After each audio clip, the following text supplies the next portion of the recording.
Well, it's summertime on HorizonLeague.com, and that means there aren't a whole lot of sports to report on, but that means all eyes were tuned to reality television perhaps this summer, and the biggest star happens to be a former star of the Horizon League, David Byrne, former Horizon League Men's Golfer of the Year and also a medalist in the 2007 championship, recently won the Golf Channel's Big Break. He joins us now on HorizonLeague.com. David, first of all, congratulations, and I know that the way the filming works for this show, you had to wait a long time until people could actually know from when filming was over with. What was that period of time in terms of time itself, and what was that like for you to hold on to this secret for so long?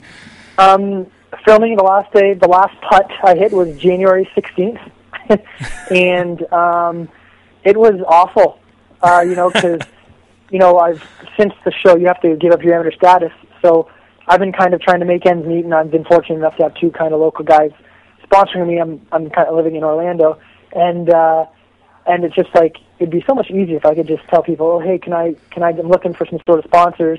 I happen to win the Big Break. But that wasn't the case, and I just kind of had to hold it in. And but it was all when the reaction, there was a lot of people were videotaping. I had a little viewing party, and the reaction when the last call went in was worth the wait. That's awesome. Now, you talk about that time frame. Here it is, 2010 spring. You're the Horizon League Golfer of the Year. Your amateur career is kind of in the rearview mirror. You mentioned you have to give up that amateur status to do Big Break. I know there was a tryout for it, so everything kind of goes through the winter time. But what was going through your mind in those months right after graduation when you said, is this something that I want to pursue, and then kind of going down the path that led you to the Big Break?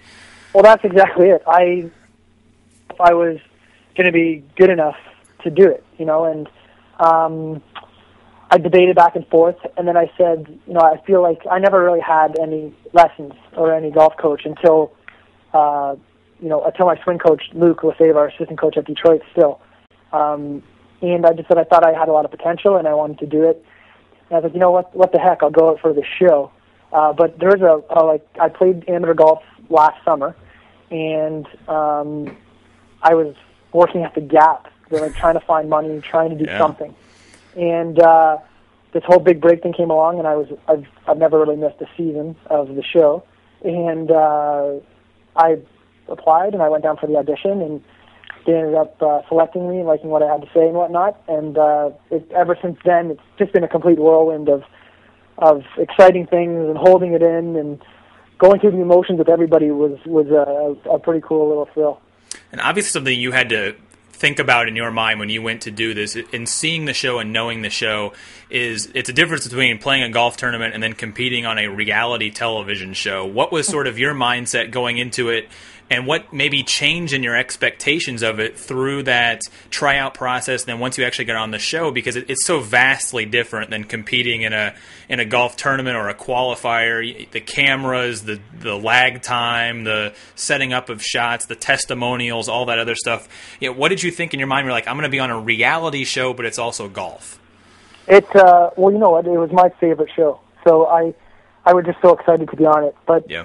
The one thing I guess I truly didn't understand, like I've watched the show. I've been kind of a little like a critic saying, how did he hit that shot? Like why? Yeah. You know what I mean?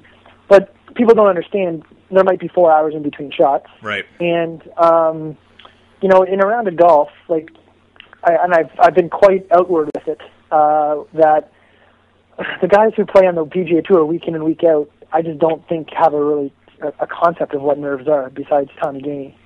And not every. Just because, I think you'd see some different shots from the guys on tour if you just walked up to them on the 12th hole and they haven't hit a ball in 3 hours and said, oh, hey, guys, if you miss the fairway here, you're going home. Yeah. So you're not going to make any money this week. There's 72 holes of golf, 280 shots or whatnot. You have that much time to kind of make up for a bad one. And in the Big Break, you don't have any.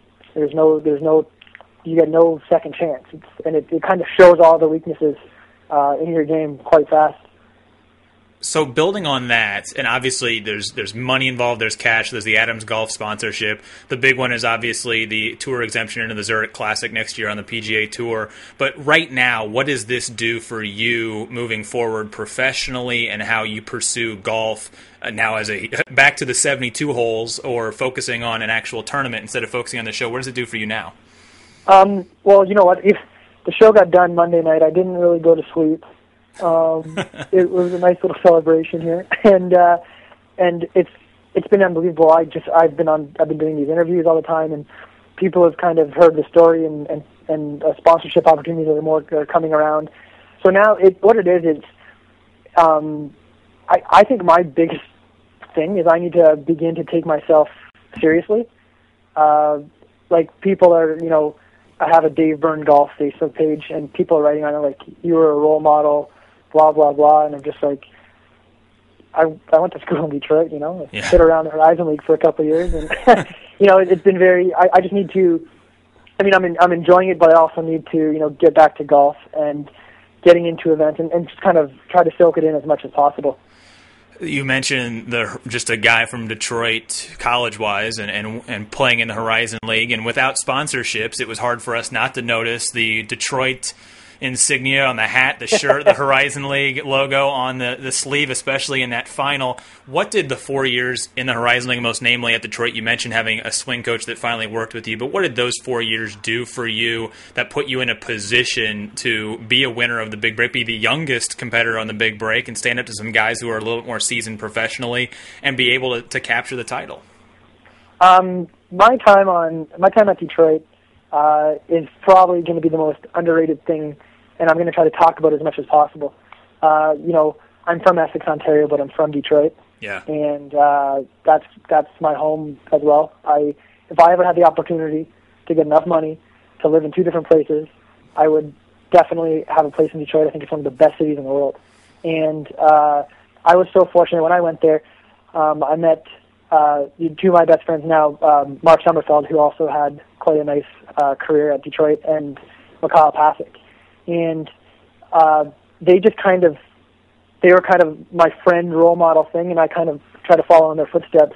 And I never had the opportunity to play week after week after week, albeit maybe not in the greatest weather. But it was a dream of mine to kind of go to school, and Coach Engel, he recruited me. He was great. I was never really any good.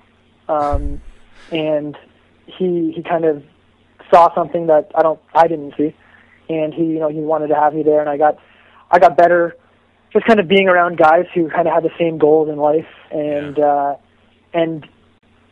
whole experience at Detroit. I've had a tough time leaving. My girlfriend played on the tennis team there and just graduated last year, and I was around school way more than I should. I just had a really tough time leaving, and I truly feel that Detroit and especially and now Coach Luke Lefebvre, they are the main reason why I became a decent player.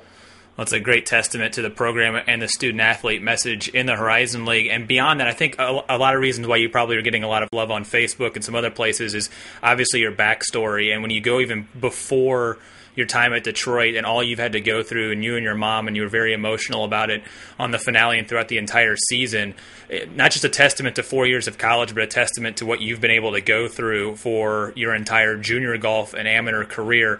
I can't imagine here in still just a couple of days to process it, what this has been like in terms of a culmination. And I think you did such a good job describing it. And I think I'm going to mix the words a little bit here, but you said it's sort of a new start of life for you is what you continued sort of saying in that.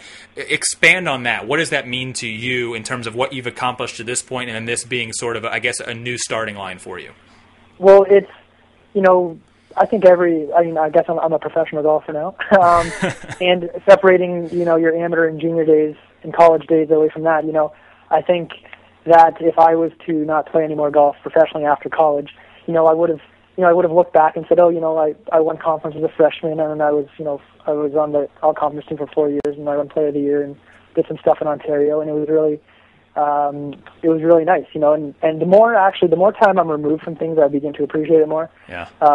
I think the Horizon League coaches gave me the player of the year, maybe just out of niceness, because I know that Austin from Green Bay had a good year as well. But it was starting the rest of my life. There's 80,000 people of me in the world who are just as good as me, if not better. And I had the opportunity to go on a show and kind of and win it. And it hasn't really sunk in yet, but it's definitely, instead of being my whole life, I've kind of been behind the 8 ball a little bit in comparative to everyone else, just with having to work a little bit harder and having a lot of jobs and whatnot. And now it's kind of, everything's kind of, universe correcting itself, so to speak, and all these amazing things are coming my way. I'm meeting these great people, and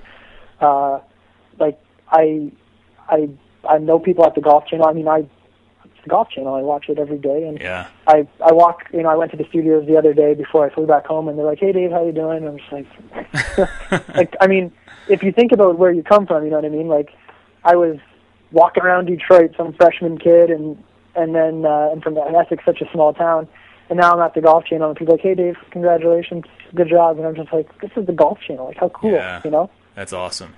Well, one quick question about the actual golf, because we don't want to, leave people without knowing what happened in that finale. You got to actually play some real golf, almost a match, although it was interesting how they did it with the money and everything, and the nice side angle of two Canadians going at it for the title. But I almost think the theme of that was the inability of guys to make putts. And you talked about it earlier about how if you put a PGA Tour player in that type of pressure, how they would react knowing that every shot was essentially, the one that could send you home.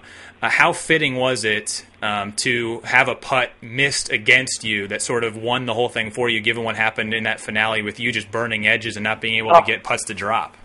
You know what? It was so weird. People were like, when were you nervous? And it was one of those things, like, I didn't know Ken was going to miss his putt. Yeah. But I was less confident that he was. I was like, you know what? If you do just strokes-wise throughout the whole entire day, I played well. Like, I played a little bit better than Kent. I think I might have beat him by 2 or 3 shots over the course of the day. Yeah. And they were just good putt. Like, they weren't bad putts. They were just good putt after good putt, and they weren't going in, and it was quite frustrating. But it was kind of, it was very fitting. I will say this, though, as a side note. I remember the very first day of competition, and it was in the desert in January, so it was about 40 degrees, and everybody is curled up in a ball, freezing. And I'm out there laughing it up, I was like, "Oh, you guys, you need to go play golf on the Horizon League." I was like, that was a nice college day for me. So I was definitely more in my comfort zone in the mornings than some of the other guys, just because some of the weather we have to play in. I remember telling the camera, "Oh man, this is like, if we had 3 rounds like this in college, everybody would have been so happy." Oh, yeah. You get to wear short sleeves most of the time that you're out there. It's a big difference. Well, last question, and I'll leave you with this one. I think the biggest thing that everybody grasps, and the money is big for you in the sponsorship, but being able to compete for at least one weekend on the PGA Tour, and hopefully it's the start of something more for you next year, there's a lot of time for you to prepare both mentally and physically for that. But what does it just sort of mean to you knowing that you're going to have that opportunity for at least 2 rounds to stand up there toe-to-toe? I mean, it's just a dream. There's really no way to answer the question. It's just a dream. Like, even now, like, I've known I was going to be in this since January. So I actually sat down when the Zurich was on when I was in Orlando. Nobody was with me. I took notes on the course and what the announcers were saying and where the greens break and things like that. Right. But it's just a dream. I mean, like, my goal is to try to get a couple of cool practice rounds with like Graham McDowell or something, Luke Donald or something like that. But just the fact that I'm going to be hitting balls next to Graham McDowell or like Bubba Watson or these guys who I watch on TV week in and week out and root for and I'm fans of, and I'm just going to be hitting balls next to them. I don't know what the tour's policy is on me bringing a camera in, but I'm probably going to be walking the range asking for some pictures. Me and Coach, Luke Lefebvre is going to be. He's going to be caddying for me. Awesome. I'm pretty confident in that. So we've already, we were up celebrating on Monday night, and we were thinking of concocting all these plans on who to talk to and what to say. And you know what it is? It's a dream, and it's just so exciting to think of all the possibilities that lie ahead. Well, David Byrne, your Horizon League Golfer of the Year, that's a select company of people, but now an even smaller select group, a big break champion. We're proud of you in the league. Thank you so much for joining us today, and best of luck this year. The PGA have stopped next year and everything moving forward. It's a great story. Oh, thank you so much. I appreciate it.